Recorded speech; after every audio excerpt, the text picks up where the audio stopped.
Hadirin yang berbahagia,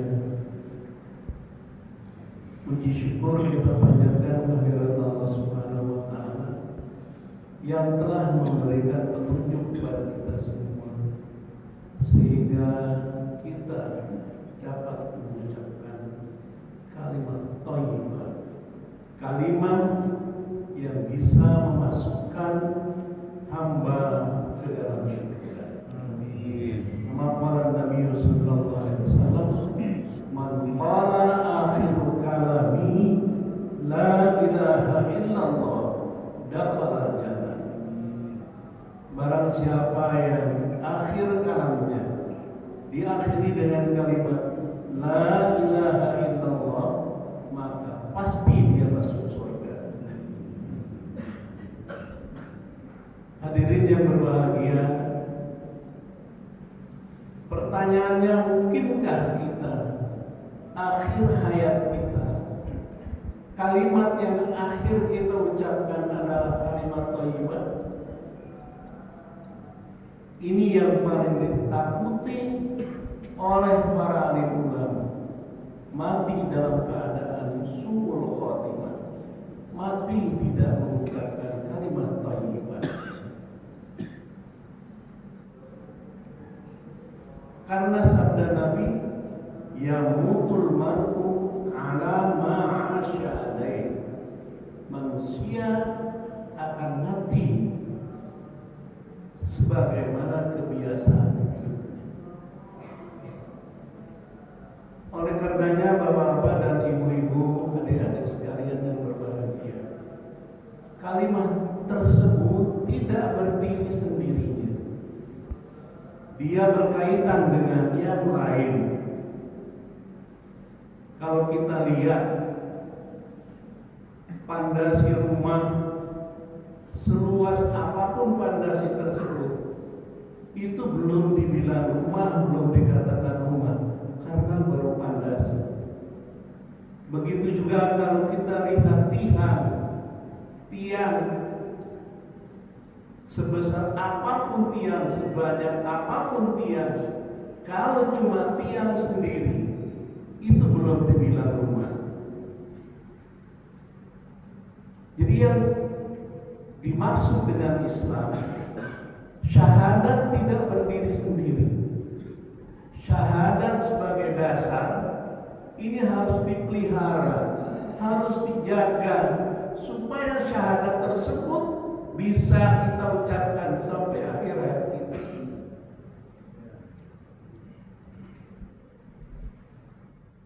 Hadirin yang berbahagia, Allah berfirman, khuliqal insanu dha'ifa. Kita manusia adalah makhluk yang diciptakan oleh Allah yang paling lemah. Oleh karenanya, maka kita harus selalu berhubungan dengan yang maha kuat. Kalau kita merasa diri kita lemah, maka kita harus berhubungan dengan yang maha kuat. Kalau kita merasa paling miskin atau miskin, maka kita harus berhubungan dengan yang maha kaya. Sadarilah bapak-bapak dan saudara-saudara, khususnya anak muda,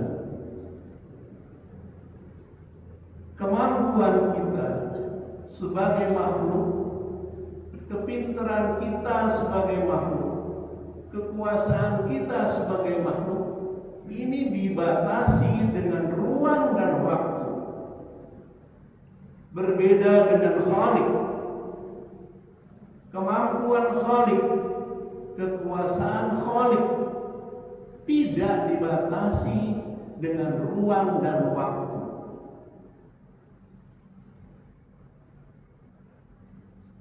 Pejabat menjabat sebagai jabatan apapun mesti dibatasi dengan ruang dan waktu. Di mana dia tempat tinggal, kekuasaannya hanya seluas di mana dia tempat tinggal atau kekuasaannya.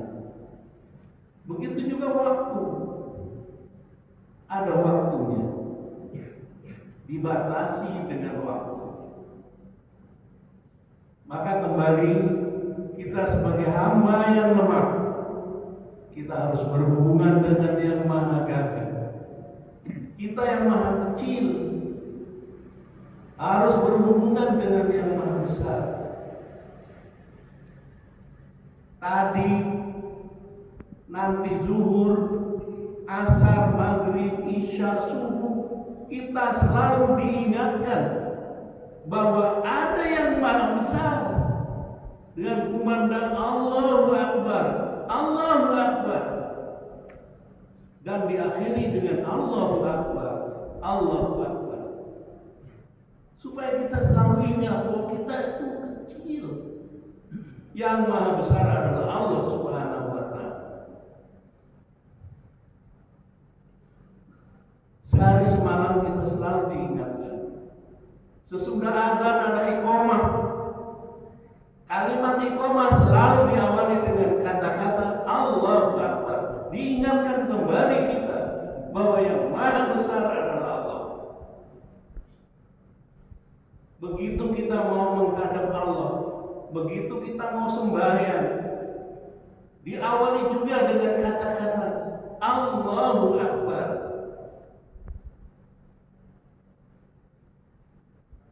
Allah yang maha besar.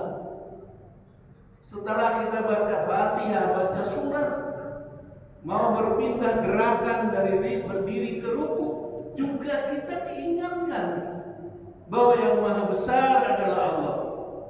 Artinya apa, Bapak-bapak dan saudara-saudara sekalian? Jangan sekali-kali kita merasa sombong karena kebesaran kita. Jangan sekali-kali kita merasa sombong dengan kekayaan kita. Jangan sekali-kali kita sombong dengan kesehatan kita. Yang dimaksud sombong, kita tidak mau tunduk dan patuh kepada perintah Allah Subhanahu wa Ta'ala. Oleh karenanya, supaya syahadat itu utuh, supaya syahadat itu bisa kita ucapkan, maka diwajibkan kepada kita mengerjakan sholat dalam sehari semalam 5 waktu, dengan rokaat-rokaat yang tidak terbatas untuk sholat-sholat sunnah. Sholat dalam arti ingat, sholat dalam arti hubungan. Agar apa? Agar dengan sholat tanha 'anil fahsya wal munkar, kita bisa dicegah, kita tercegah dari perbuatan keji dan perbuatan munkar. Barang siapa yang sholat tapi masih berbuat keji dan berbuat munkar, berarti hubungannya ada yang salah, ada yang koslet. Harus ngaji lagi, jangan berhenti ngaji. Makanya ngaji, thalabul ilmi seumur hidup. Kemudian apa lagi target sholat? Firman Allah, innal insana khuliqa halu'a, idza masyahu syarru jazu'an wa idza masyahu khairu malu'an. Manusia diciptakan dalam keadaan keluh kesah, serba salah, dikasih susah ngeluh, dikasih kaya, dikasih senang, dikasih sehat, pelit, miskin. Ada pengecualian, illa musallin, kecuali orang-orang yang sholat. Alladzina hum an sholatihim daimun, yang sholatnya terus menerus. karenanya makna daim di sini adalah, makna sholat di situ adalah berhubungan dengan Allah yang terus menerus, tidak putus hubungannya dengan Allah.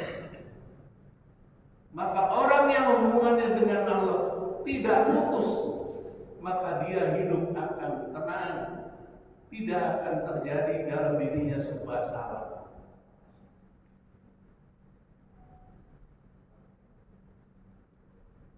Kemudian sholat selalu dirangkaikan dengan zakat. Zakat adalah hubungan antara kita dengan kita, antara manusia dengan manusia. Zakat fungsinya untuk menegakkan dunia ini, untuk menegakkan negara ini. Kenapa terjadi bencana? Kenapa terjadi permusuhan? Kenapa terjadi pertumpahan darah? Karena zakat tidak berjalan di sana.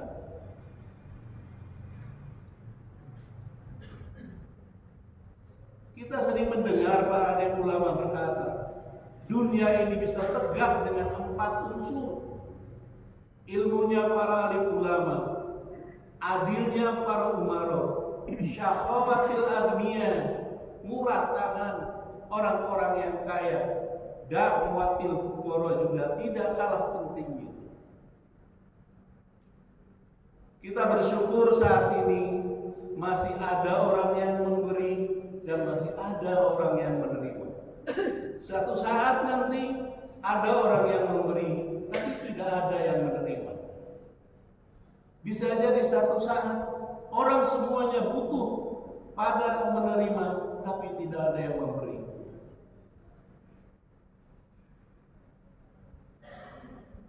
Di bulan ini kita diwajibkan minimal zakatul fitri. Kemudian di bulan ini juga Allah berfirman, ya ayyuhalladzina amanu kutiba alaikumus syiyamu kama kutiba alal ladzina min qablikum la'allakum tattaqun. Puasa tujuannya agar kita menjadi orang yang takwa. Puasa tujuannya agar umat manusia menjadi orang yang takwa.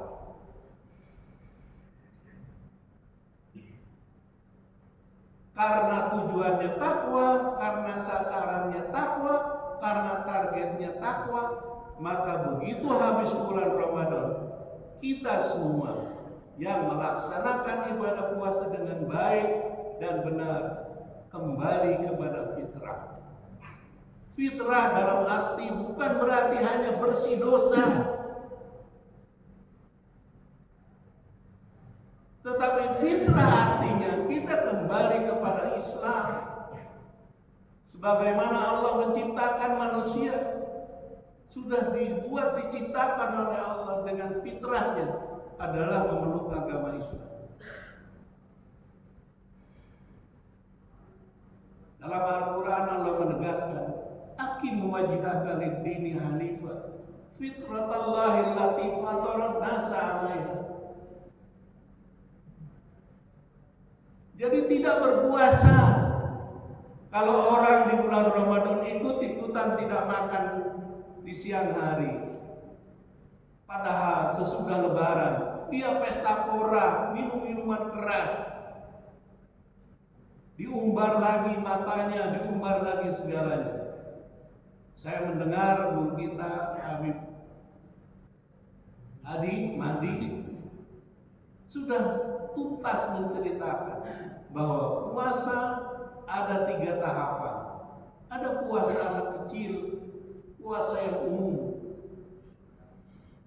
Puasa yang dikehendaki oleh Allah adalah puasa yang khusus. Puasa dalam arti al-imsak, menahan apa yang harus kita tahan. Mata, telinga, mulut, tangan, kaki, perut, dan di bawah perut. Bagi siapa yang dapat menahan dirinya dari 7 unsur tadi, insya Allah dia akan menjadi orang yang takwa setelah melakukan ibadah puasa dan rangkaian kegiatannya, dia akan kembali kepada fitrah. Sabda Nabi, kullu mauludin yuladu ala fitrah fa'abawahu, maka orang tua dan lingkungannya, terutama orang tuanya, anak itu bisa jadi Yahudi, anak itu jadi Nasrani, anak itu tidak Muslim. Jadi yang disebut fitrah adalah Muslim. Setiap bayi yang dilahirkan, dia Muslim. Dia sudah diciptakan oleh Allah sesuai dengan Islam. Bahkan masih di dalam rahim ibu kita, kita sudah ditanya oleh Allah. Allah bertanya, alastu bi rabbikum? Bukankah aku ini adalah Tuhanmu yang kelak akan mengurus kamu? Apa jawaban kita saat itu? Bala syahidna. Ya, aku bersaksi. Jadi di alam rahim kita sudah bersaksi. Maka kesaksian sejak kita di alam rahim, kesaksian yang selalu kita ucapkan sekarang, yang disebut dua kalimat syahadat, kalimatul thayyibah, ini harus dipelihara. Yang terakhir, haji. Apa sih tujuan haji? Haji adalah kita menuju Makkah untuk menjadi saksi. Liyashhadu manafi'a lahum. Kita disuruh menyaksikan perjalanan para nabi. Kita disuruh menyaksikan kekuasaan Allah.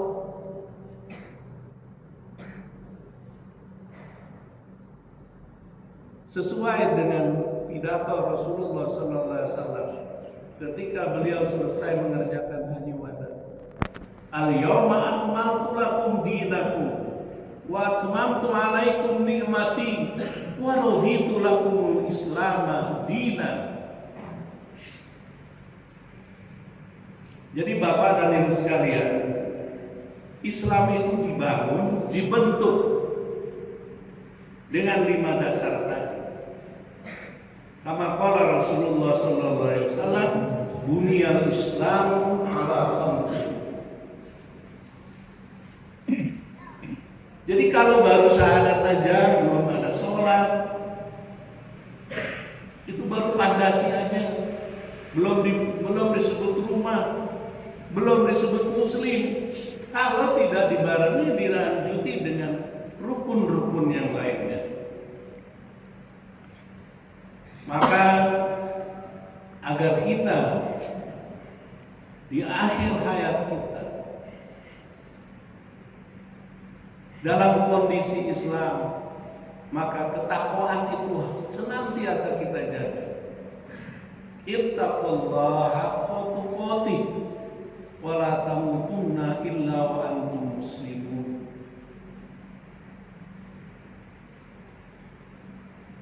Dirikan sholat dengan segala kewajiban dan sunnah-sunnahnya, baik sholat wajib maupun sholat sunnah, karena itu adalah hubungan antara kita dengan Allah, antara kita makhluk dengan Khalik, dengan pencipta. Bapak dan Ibu sekalian, kalau saya tanya, ketika kita sholat, bisa tidak kita mengingat pekerjaan? Umpama Bapak sebelum sholat lagi ngerjain ngerjain sesuatu, kemudian ketika kita sholat masih ingat nggak tuh pekerjaan tadi yang sebelum sholat? Bisa nggak ingat gitu? Sambil sholat, sambil ngojek, bisa nggak? Bisa nggak? Sambil sholat, sambil kerja, bisa. Ada orang sambil sholat, sambil ke pasar, ngayal-ngayal pikiran jadi pasar. Nah, sekarang kita balik. Bisa nggak kita lagi di pasar ingat Allah? Pastinya bisa. Kalau kita waktu sholat bisa ingat pasar, maka ketika di pasar kita juga bisa ingat Allah. Tergantung latihan kita, tergantung kebiasaan kita. Oleh karenanya sholat yang 5 waktu tidak boleh ditinggalkan sama sekali. Artinya hubungan kita orang yang lemah dengan hubungan yang maha kuasa dan maha gagah tidak boleh terputus. Maka insya Allah kita di dunia akan bahagia dan dijamin akan bahagia kembali kepada Allah juga dalam keadaan husnul khotimah. Di akhirat kita juga akan bahagia. Kiranya hanya itu yang dapat saya sampaikan. Mohon maaf atas segala kekurangan.